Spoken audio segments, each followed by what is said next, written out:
Hello, my name is Michaela, and I'm one of the Promise Fellow leaders this year. Today we're going to be talking about timesheet basics. This is just a little bit of an overview. If you've got any questions, please feel free to reach out to anybody here at the Alliance. But hopefully going through some of these slides nice and early will help relieve any fear that this might be a little overwhelming, and just make you feel really comfortable with some of the processes before your first timesheet is due. Okay, so first we're going to talk about the types of service year commitments you could have made. We're going to talk about the different types of hours that you can accumulate, how to fill out timesheets, and I'm going to leave you with some important tips to help you get started. So there are 3 different types of positions that you could be serving: full-time, reduced time, and part-time. If you're at a full-time position, you should be serving 40 hours per week. Reduced time, 30 hours. And for part-time, 20 hours. Respectively, you'll need to reach a minimum of 1,700, 1,200, or 900 hours. You don't need to stop at those hours if you reach them before you finished your year of service, but you do need to reach that minimum if you want to receive your education award. And remember that your commitment is first to your host site for the entire duration of your term. Okay, so let's move on to timesheets. They're super important, and they might look a little overwhelming at first, but bear with me, you've got this. So some important things to know. Timesheets are required to document and track your hours. They're a permanent record of your service, but don't let that scare you. If you make a mistake, and everyone does at some point, just notify your supervisor and your trainer, and we can help you fix those up. We'll also reach out if there are any problems. Timesheets are reviewed by the Alliance, Serve Minnesota, and the Corporation for National and Community Service. So there are some strict things about how you need to fill things out, which is why we've got this kind of presentation to help you out. So keeping track of hours. Encore is the online tracking system that you will be using to fill out timesheets. You will get access to Encore during your first week of service. The Alliance is going to email you. Please keep track of your hours prior to that in a notebook or a calendar, a spreadsheet, whatever works best for you. Totally fine. Timesheets are due on the 1st and 16th of the month. However, if either of those days fall on a weekend, then it's going to be due on the next business day. You can see exact dates on the 1920 Payroll Calendar, and I'll explain that a little bit on the next slide. Your timesheets must be approved by a supervisor within 24 hours of the due date. This is super important. Encore sends automatic reminders if you are 3 days late, but it is ultimately your responsibility to submit them on time. The living allowance is paid by direct deposit. Your very first payment is going to be about 30 days after your start date. Please plan ahead for that. And your last payment is going to be about 2 weeks after your end of term of service. Right, so this is that 1920 payroll calendar that I was talking about.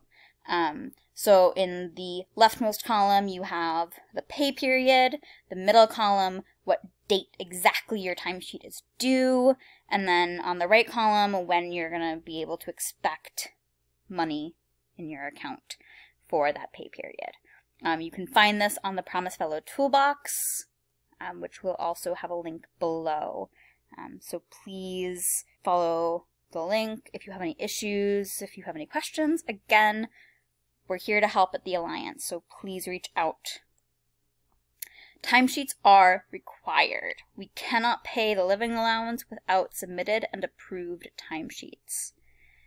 If they're late, your living allowance will be put on administrative hold until all timesheets are submitted and approved. We really don't want to have to do that. So, if you know that you or your supervisor aren't going to be available to submit your timesheet when it's due, please let us know as soon as you can. And any missed living allowances will be paid on the next regularly scheduled payroll date once all of your timesheets are submitted. Okay, so this is what it looks like when you are filling out timesheets. So there are 3 categories for hours. There's fundraising, training, and service. The fundraising here is in red, and then there's two different types of training, just regular old training, and then Life After AmeriCorps. Your training is limited to 20% of your total hours, and the Life After AmeriCorps is limited to 20 hours in total. That 20 hours in total for Life After AmeriCorps is part of the 20% of your total training limit. And then there's the service, which is what most of your hours are going to be, and there's no limit to how many of your hours service is going to be. Note that fundraising is limited to 10% of your total hours. It's also something that you might not do in your entire year of service. That's totally fine. Don't worry about it. A lot of people don't end up doing it. It's not a problem.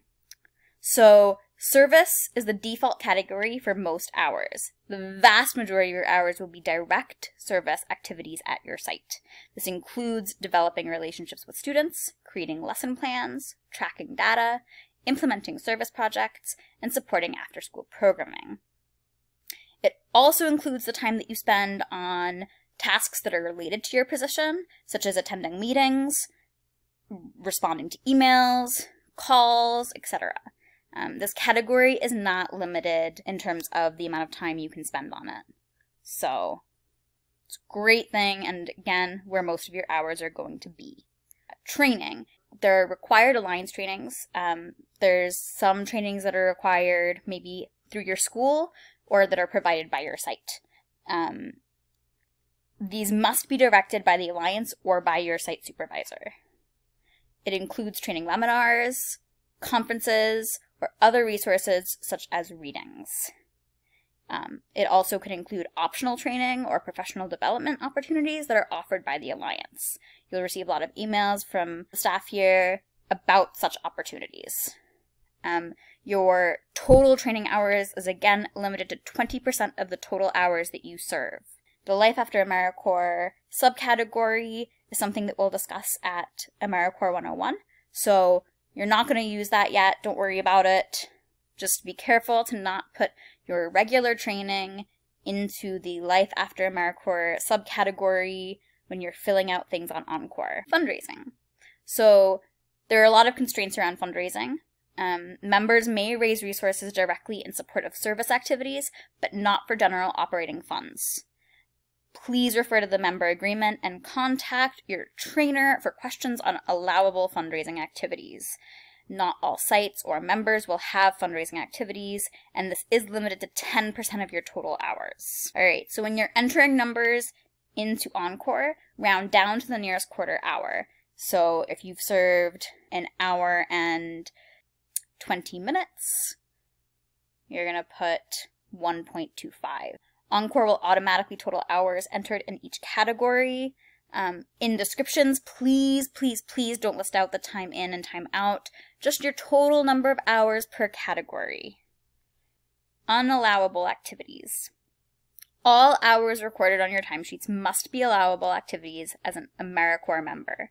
See the member agreement for full details on allowable and prohibited activities. Reach out to your Alliance trainer with Promise Fellow rule questions.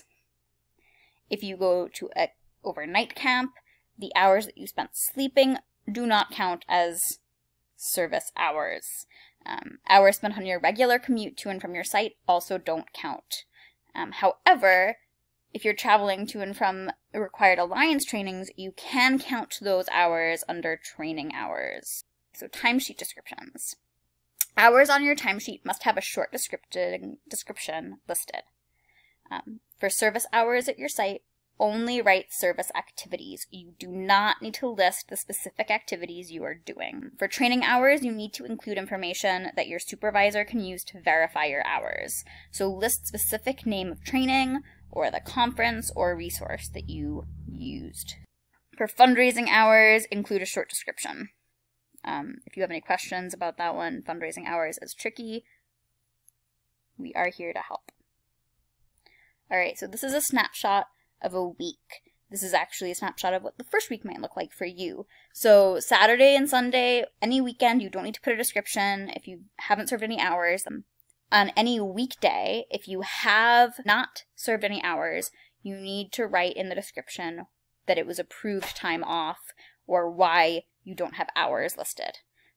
So if you were sick, for instance, you would say homesick, whatnot. On Tuesday, I have completed training modules on Promise Fellow AmeriCorps policies and timesheets and service activities at my site. And so I've got 1.5 hours of training and 6 hours of service activities. And as you see in the right-hand total hours column, that added it up for me to 7.5. I didn't have to do that myself. So this is something you can kind of look at for an idea of how to put hours in. I don't have anything listed under Life After AmeriCorps because, again, we don't need to be doing that in the first month of school. For the descriptions, if you're not serving any hours on weekdays, you need to write that it was approved time off, that you were out sick, that it was a holiday, etc. And these hours must be approved by your supervisor. It is your responsibility as a member to ensure that days without service do not put you behind track for completing your total minimum hours and are made up at a later date. Your supervisor will need to be able to verify all of the hours that you serve. Any hours that you serve away from site, supervisor-directed trainings, remote service hours, etc., need to be pre-approved by your supervisor. Connect with your supervisor to learn what their process is for pre-approving and verifying your hours, and make sure to follow their method. Supervisors may request that you share back what you learned at a training or want to discuss the book that you read. For member-initiated hours, for returning members, please note that Life After AmeriCorps and member-initiated hours are not allowed during your first month of service. Focus on direct service activities. At this time, all daily activities and trainings should only be those directed by the Alliance or your supervisor. The Alliance or your site may communicate additional timesheet requirements to you. So there are some common timesheet problems. You can't backlog hours. It's not allowable. Hours must be recorded on the day that you serve them. Don't submit your timesheet early. Wait until the end of your last day of the timesheet before you submit it. The best practice is to submit on the day that it's due, after the time period is over. It's also really easy to put hours in the wrong category, so just try to be mindful when you're entering in things like training hours that you're putting it under the correct category in training. Timesheet review and submission. Review your timesheets. Check that you've put the right types of activities with descriptions each day. Make sure that your hours are in the correct category. When you're submitting your timesheets, first you're going to want to save them, but then make sure you go back in and actually submit them. It's 2 different buttons. It's important to have it submitted correctly. You can also fill it in bit by bit and save your progress in the middle of a period. That might be something that works for you. Track on hours. Make a plan with your supervisor if you realize that you're kind of behind on reaching that minimum requirement of hours. You can also contact the Alliance with any questions or concerns. We can get you where you need to be. So how to see hours progress in Encore. So if you go into Encore, you go to the Enter Timesheets, go into Time Tracking and expand the little plus sign by your name. You'll see all this information where you can kind of get an estimate for the average week target, the average week currently that you're serving, weeks left in your term of service, and what you kind of need to be reaching. Now, it's important to realize that this doesn't update by what you have saved or what you have submitted. It only calculates by what's already been approved. So if you want something that's a little bit more accurate and you can kind of play with a little bit more, there's actually an hours calculator spreadsheet that you can use, and we'll have that link down below as well to help you out. It's really great for planning hours, but this can be helpful to see if you're on track as well. So we're at the end. Again, we're really here to support you. If you need anything at all, if you have any questions, please contact either myself or Joseph, your Promise Fellow leaders this year, or you can contact your trainers with any questions. There's also a lot of great resources on the Promise Fellow Toolbox if you want to check there. Thanks for listening.